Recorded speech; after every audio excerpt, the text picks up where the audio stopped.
Good evening. This is the Elliott wave update for the S&P 500 and the NASDAQ 100 for Tuesday, March 7th, 2023. The declines to pick up today, and I got pretty much what I asked for in terms of that I needed at least one or two more rounds of stronger rejection of yesterday's highs.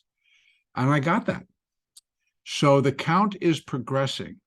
So here's where we stand right now on the S&P. That's where I'm going to start tonight. But basically, we know that the S&P and the NASDAQ are basically together here. So where I'm coming from is, again, there's the end of the intermediate wave B and minor wave C, and that fifth wave that failed. It failed to take out that third previous. Then we get for a minor wave 1 down in a irregular B wave, but still a nice C wave, all Fibonacci perfect. And I have to be honest with you, that's exactly what it did do. It was very clean Fibonacci-wise and also Elliott-wise. So we get wave 1, ABC, minor wave 2, and we're starting to drop. Now, pretty much this drop, in my opinion, again, others can have different opinion, and that's fine. I mean, it works. It's okay. But in my opinion, I can count in this C wave cleanly 1, 2, 3, 4, 5. All the internals fit, the wave patterns fit, the length, the depth, all fit.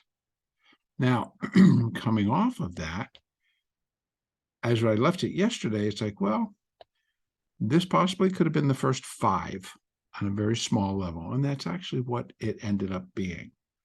And this ended up being wave 2. Then we drop into that third wave.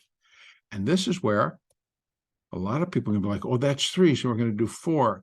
And it's like, no, 1, 2, 1, 2 is possible.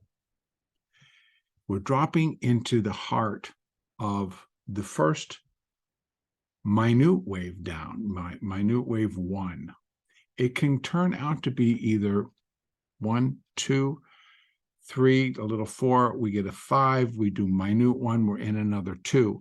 But as you can see, this ended up being just overnight. Nobody was going to do anything until they could hear from Fed Chair Powell, who went before the Senate today. So the senators get to ask him questions and grill him. But primarily, he gets to speak his piece and reiterate what's actually going on. And he's telling the Senate, he's telling the government, hey, this is not a rosy picture out there. I'm not the ones in the market. This is what's going on. And interest rates are going to go higher, and they're going to go higher quicker because inflation is continuing to roar its ugly head up into situations where we're trying to contain it. So it's kind of like a wildfire, you might want to say. When a wildfire gets going, you have breakouts at certain places because the wind picks it up and carries it. Right now, it would seem that certain sectors of our economies don't want to really latch on to the reality of what's happening. I have a lot of different discussions that I could have around that, but we're just basically going to stick to the wave count today, and that, in my opinion, there's a lot more to come. I'm going to go over the S&P, and in between there, I'm going to be intertwining what actually took place as soon as Powell began to speak. But initially, it didn't really catch on. But did anybody bother to look or catch the move in the dollar today? The dollar rocketed. It was up over 1.2, up 1.25, and is still continuing to move higher. Then there was the federal funds, the Fed funds rate. And those are futures markets, and those futures markets got hit very, very hard today. And what got hit was the fund itself dropping dramatically. And what that then suggests is that the interest rate rose dramatically. And just to kind of give you a little bit of a breakdown, we have the month of March, which is going to be going off very quickly here. But if we go out to April, we go to the April Fed Fund future, the rate is 5%. That's where the thing closed today, 5%. And then we can go to the May contract, and that closed at 5.3%. 5.30%, 5.3%. Then we can take a look at the June contract. That closed at 5.45%. And then I jump quickly just after the September contract, which closed today at 5.64%. These are the Fed funds. This is the interest rate pushed directly above 5 and continued to climb as you went out month by month by month into our future. Because what Powell basically was saying is that interest rates will continue to rise rapidly for the foreseeable, for the near-term future, for the balance of this year. You know what? Because their goal is to rein in inflation, get their balance sheet together. I mean, they got some lofty goals, sure, and God bless them if they can do it. But here's the deal. Right now, this is what we have to deal with. What's today, tomorrow, looking out into you want to go 6 months? Fine, go take a look at September. It's not coming out that nice. So what's it going to do to this market? For a great period of the day, it continues to adhere to a technical, very, very technical. It's the numbers game. It's what's the expiration look like for today? 0 DT options. There were a lot of little explosions as this market started to come down. In gamma, and what gamma is measuring is how quickly that delta is going to change for a dollar move in the underlying. It moved lots of dollars, depending on which one you were looking at. It moved lots of dollars. There was a big move, and that changes your position and other options in the underlying, et cetera, et cetera. And so what happens is the dealers are almost forced to sell. They got to hedge. They got to continue the hedge, and it's selling. And we saw that pick up today. So things are kind of working out in terms of that we're broadening where the market should be. And it's happening on all the different levels. So in the options, they've got to make those adjustments. Interest rates, we're making those adjustments. So eventually the market is catching on and it is going to drop. Now, the thing that I would hope people begin to realize, it's not going to be over anytime soon. So we're going to have, a little bit where it's going to break. It doesn't go as hard, or it's not, killing everybody, but we're not there yet. We get our breaks, we get our rallies. It's time to kind of change the thought pattern. Yes, the market will rally at times, and we're going to get a good rally. And actually, I think we don't have a whole lot further to go in terms of market. I mean, maybe another 700 points or so here in the S&P. I know that's a lot, but I'm talking 3,200. I'm talking 3,000. In terms of market, it's still pretty dang healthy. Now, a lot of money is going to have to come out, or it's going to change hands, or it's going to go somewhere else. And it's up to each one of us as to how we choose to trade it. And there will be a lot of opportunity to trade. That's actually my underlying message. There is a lot of opportunity to trade. So what really sparks a lot, and when you see red, it's like it comes in fear. Green is like, oh, relaxing. I'm okay. We're going up. My investments are making money. It's like, no, well, it went down and my investments made money. Because my investment actually is me, and it's my ability to trade and actually go in and do this. But the opportunities are there. And I don't have to worry about overnight positions. So I really am enjoying the day trading. But back to what's actually going on. I think it continues, obviously. If we're inside this minor third wave, we are inside the infancy of that first leg of it. There will be 5. 1 down, 2 up, 3 down, big, 4 up, 5 down, possibly bigger. So we're breaking it all the way down. And if we're breaking down this third within this first leg, that could be 1, 2, and then 1, 2, and then 1, 2. And what would come next is 3, 4, 5, 4, 5. And remember, rejection. I'm looking to see more rejection. It got below 4,000. Step 1, great, you're below 4,000. Still hanging out at kind of the upper edge to get to 4,000. I want to, the market, in my opinion, to give me additional confirmation needs to break below that, but also needs to break below 3,900 now. And it's going to happen step by step. And as you remember, what I talked about was, it's like I would like to see one or two more steps down, one or two more trips lower, one or two more rejection periods. Because it's kind of like making, and there's going to be a lot of factors at play. So please understand, interest rates are top of the heap there. They're really the ones that are controlling it, and everybody else has got to make adjustments to it. And whether you're making an adjustment because your gamma is exploding, or you're making an adjustment because different numbers are changing, that's fine. That's what you're doing. But the result is the same. Right now, you're selling. So it behooves us to take a look at what's down underneath. Now, I can start building this in terms of Fibonacci. So again, just to take the real recap, 1, 2, this could be 3, or 1, 2, 3, and this is a little 4 with inside the third, but it's just kind of really too big.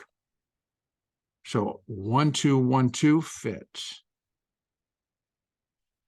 Or we're down to there, and it's 1, 2, 3, 4, 5,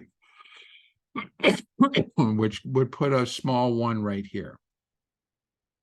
But I'm leaving it open, totally open. If you listen, a 5 just brings us into a 2. Maybe we get back above 4,000, take a breath, going, whoo, that's done, and bam, comes the next line down. Remember now, if the trend has changed, which I believe it has, what really starts to happen is algorithms start triggering on these rallies. Where do we need to get out? Above 4,000? It shouldn't go too much further. Start selling it. So lots can go on. Moving averages are all kind of now lining up. Here we had the 20 cross the 50. The 50 is turning lower. The 200s are both flat. Tells you the rally might be over and they're going to start to turn lower, which means the decline is picking up speed. So let's take a look at that. Now, I will start by giving the entire move. And here we're going to open up this 4-hour chart. And the first layer that I'm going to put on is going to be, what could the third wave look like? So I got to go to where wave 1 started, and that's right there. And I'm going to go, I'm going to put extensions from there to the bottom of wave 1, not the bottom of the second wave, and then go up to the top of the second wave. These will be more accurate than trying to run it from there. That was a part of wave 2, not wave 1. And now I'm comparing wave 3 to wave 1. This came out wrong. It should be up there. Hold on one second. I'm going to remove that and do it again. Nope. And I'll go from there, and there, perfect. All right. So our first stop we've already went through, 0.382, but that's actually 39.91, and guess where we're at? 89. Today's low was 81.82. So good moves, definitely good moves. But if I'm looking for more, this is going to be for the whole third wave. Right now, 100% 38.43. So we're going to break that 39, and that's still going to be within the third. That would be a minimum for the whole third. Again, I think it's going to be a lot further. 1.618 is 37, just under 3,700. So you see how we're clipping off at 100 at a time? So it can go fast. It's a third wave. It can go fast, and we just start to drop, and suddenly we're back at 3,500. Now, again, I'm not the whole third wave. In my estimation, like it's going to come into here or somewhere in here. And then we get a 4, and then we get a 5. An extended third wave can eat up all of this. Right? From the minor third of the intermediate C, it can extend a lot. And that would take us beyond there. It would take us down to that 35.02 level, which is, of course, October lows. So it's time. And I think we're going to do it this time. And then we're going to put in my estimation, as we move out of first quarter into second quarter, We will then start to hone in on the bottom, and then we'll be putting in that low for intermediate wave C, primary wave A, and then get ready for another rally. Right now, though, interest rates hold center court, period. And if we don't pay attention to it, you really are doing it at your own peril. I got to tell you, you really are. So, again, these are the levels. I'll be able to fit in more as this unfolds. So one other that I kind of can put in, again, if this is 1 and this is 2, I'm going to do those to see what this internal third may or may not look like. So I'm going to go to that top, to that bottom, and up to, again, to that high. So you can already see that we've come down to a bottom level, 39.84, got down to 82. And that's where this third wave would be 2.382 of this first wave. Yeah, okay. These are small. That works. That's nicely extended. It's very possible. If not, then I'm going to take that off. There are other ones that we can put in. Is this going to be a 1, 2?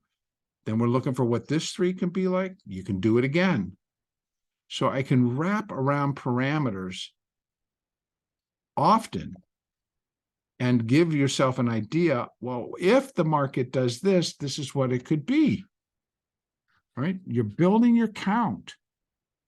So I already gave you the one that was down 38. Now you got another one, if indeed it's subdividing, 1, 2, 1, 2, 1, 2, and we're going to drop. That's these insides. 1.618, guess where we're at? 39.30. We're heading towards breaking below 3,900. And it all fits. And that would be the internal third within maybe this first wave down. So we got a lot of room. And it's all there. And you can build your own picture. I'm going to take that off for right now, because we're going to work on these. We've gone through that. We may retake it, but I would say we surrender that, and then we end up heading for 39.63. Below that, 39.34. I can move over and add some price points where it might kind of stop and look both ways before crossing. So, and that could be 39.75, pretty much right where we are. Doesn't really fit anywhere, but they'll look at it as on a return. And then we have that. Then we're below. Part of what I'm saying as well is, like, I think that this is incomplete. This is complete. That's complete. And this is breaking below what I would count as wave 1, not by a great deal, but it's significant. It just come all the way back and wiped it all pretty much out in 2 days. Rejection. Remember, I'm looking for rejection. Now I'm getting it. And now I'm showing you where it is. All right. So that's in the S&P. We might get a small bounce out of this. I'd be looking for 4,005, 4,018 on a really good push. It's going to start to sink in. Now, you know what? I don't really have any reason to buy it unless you got some real juicy puts, and you can spend the money, and you're going to hedge them by buying that future. If you have a reason to buy, that's what I'm going to say. If you have a reason to buy, you're going to come in and do it because it's hedging a trade. All right, over in the NASDAQ, and this is the same picture. I'll tell you that. Same deal. There's the wave, minor wave 2. And, excuse me, intermediate wave B. Here's the minor wave 1. Here's the minor wave 2. Same deal. 1, 2, 3, 4, 5. It was clean. It held. It did well. Pretty much right off that high, and the next hour, we started our rejection. Overnight, nobody was going to make a move till we heard from Powell. We hear from Powell, the correction and the rejection continues. The truth be known is now forcing the market to realize, you're not going to pivot, Fed. You're not going to, give us a 25 because we deserve it, Fed. Your goal is to contain inflation. Your goal, Mr. Powell, is to bring it and wrap it back under 2%, and it's not even close. And we're not getting signals that it's, again, working. We get CPI, PPI coming up. We got CPI next week. I'm telling you, everybody wants, if this doesn't convince people, they're going to hang their hat on that CPI as if everybody that's out there does not know what they're talking about. This is kind of what I think when you see that the market does not want to react, that doesn't seem to want to take it seriously, let's say, well, we got that CPI. You know, the inflation's going to come down. Look at what happened last time. That's going to happen again. It's like, that's hopeful. Or we just accept what this is the situation, make our adjustments, and then go trade. There are plenty of opportunities besides hanging on to a long position or hanging on to a short position. You can do both. You can trade. So many opportunities right now. Get in there, trade, make your money, be done, go on vacation, and not care. A lot of things are going to change, but you see what I'm saying? Make your money, take it. Don't leave it for somebody else to rattle around with. Back at the ranch, I feel that we are in the same type of a pattern. 1, 2, 1, 2, 1, 2 could very well be. Our moving averages are a little bit more advanced than in the S&P because they did hit a little bit harder here in the NASDAQ. We got close to breaking 12,000. That still remains. The S&P broke its first barrier, which is getting below 4,000, but it's right there hugging it. I need still to see the NASDAQ comes and break 12,000. That number one is going to get us across this wave 1 line, which would be nice. If anything, I can likely count this down as 5. Crazy fourth wave inside this, which makes me want to go 1, 2, 1, 2, 1, 2, which tells me we truly will fall. Now, again, if that's the count, here's the message. The message is it's going to drop, and it's going to drop hard, and it's going to drop fast. If the count, let me repeat that, 1, 2. So if the count is 1, 2, 1, 2, 1, 2. Next up, maybe a little rally to finish this thing, but it drops and it just goes. And I mean goes. It just falls. If it's that. If it's 1, 2, 3, 4, 5, we go up first. Then we continue. Both sides of that little tiny pattern right there. What could happen? Be prepared for either one. If it goes up, it should be a nice move. It'll provide its opportunity. It's not going to retake that level. I believe this level, the highs are in for right now. Am I going to say never? Absolutely not. I really do live by that, folks, because you've been burned once, you've been burned twice by saying, oh, it can't go there. And then you're just, excuse me, totally surprised when it does. So never say never, but I'm believing that the highs are in for right now. We're in 1, 2, and our choice is going to be 1, 2, 1, 2, get out of the way, or we rally up a little bit, get back to about 12,220, maybe as high as 12,265. That's where our moving averages are. They're going to provide resistance and then resume, right? If this is 1, 2, 3, 4, 5, we get an ABC. That's our next 2. We will drop in that third. Either we are already in it, or we will go up and then drop in it. That's the choice. So I guess the moral of this story is I feel that we're likely going to continue to move to the downside. Whether we do it right away or whether we go up first and then do it. Okay, so let's start putting some fibs around this story. And I'm going to open this up because what we want to talk about is, of course, the third wave. So there's wave 1. Here we have it. I'm going to start there, go there, and then up to that high. Okay, so minimal, 11,616. That is where the third wave will be to the first wave. Now, being that this is number 1, a C wave down, and number 2, a third of a C wave down, I think both of those combined are going to drive this thing past there.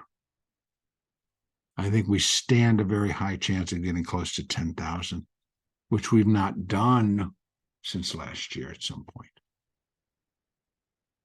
So third wave, fourth wave, fifth wave. We've got a lot more to go. And then we're talking, I need to go back out maybe to my daily chart and put this one back in to show what that C wave could look like. That's the one. But right now we're dealing with this third wave. These are my levels. 11,078. So not only am I looking for this to break 12,000, but I'm looking for it to hightail it through the 11,000s and get back down here, getting ready to break below. Don't forget, this was 10,751 back in January, late December. This, 10,475, was it? 484. And that was back in October. So the October lows. I suggest and hold that the C wave will take out the October lows before all is said and done, and then we finish a primary A wave, and then we start to rally again. Back at the top of the third wave, where we're heading now into going lower, I'm going to get off that daily. Oh, by the way, let me just kind of take a peek at what these moving averages look like. Right now, we got a very, very flat both, about flat 50s, flat 200s. And the 50 is getting ready to turn back below the SMA 200. And we got this one that'll catch up pretty quick. And then we have all the rest of them, the 4, the 8, and the 20 on the daily, sitting right where it basically closed. We're holding on by a breath on this one, folks. So for tomorrow, same choices as we have over in the S&P. 1, 2, 1, 2, 1, 2. It falls and it starts to drop strongly, pretty much from the start of Globex. Or 1, 2, 3, 4, 5. We rally up to 2, 13, 15, maybe as high as 265, 12,000, 265, and then we turn and we head lower and we drop pretty strongly below 12,000. I think that's that is definitely in the realm of reality. To give stronger additional confirmation that is minor wave 2 is done, and we're in that third. All right, this is where I'm going to leave it for right now. Our next update will be on Wednesday. Please do not forget that tomorrow Powell speaks before the House of Representatives. Next update Wednesday, March the 8th.